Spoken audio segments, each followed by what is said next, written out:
who's going to help us out with a trailer, just by seeing a news story?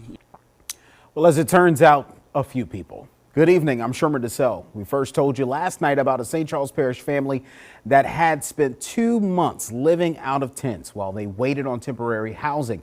Their wait is officially over. It's all thanks to some folks who saw their news coverage of the family yesterday and decided to help. WDSU's Harrison Golden, he's here to tell us how. He joins us tonight from Parody. Harrison? Out with the tents, in with the trailer. Just as the nights start getting a little bit cooler here in St. Charles Parish and across our part of the world, the Nazios once again have warm beds to sleep in and a warm story as well. Well, I'll be honest, try to do this without crying.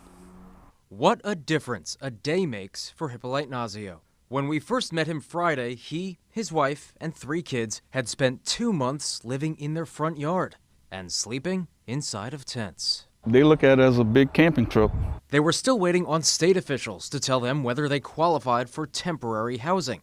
Then, by Saturday morning, It was good. It was a good sleep. the Nazios were waking up in a trailer all their own. It feels great. I mean, it feels great to be out of the cold and into something warm and take a warm shower, hot shower. That's great.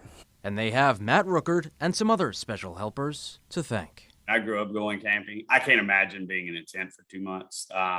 Myself, I dang sure can't imagine doing that with kids.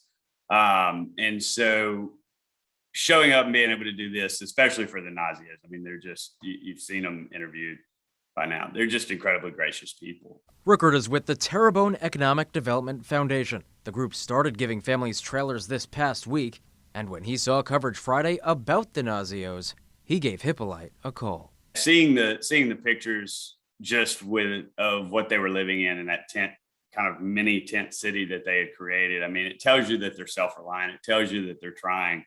And that makes your heart break that much more. So by 8:30 Friday night, the Nazios had a trailer not just to borrow, but one to own. It's a leg up. It's an asset that they can help provide for their family. And it takes one of those kind of boulders off of their shoulder. As the family rebuilds the house Hippolyte's grandfather built decades ago. Yeah, the house has to come down, but I mean, to rebuild back here, I mean, this has been generations here. So, I mean, that's not something that you just uproot and leave behind. And so the Terrebonne Economic Development Foundation hopes to secure about 70 trailers in the coming weeks and months, so families just like the Nazios can sleep a little more soundly. For now, we are in St. Charles Parish. Harrison Golden, WDSU News.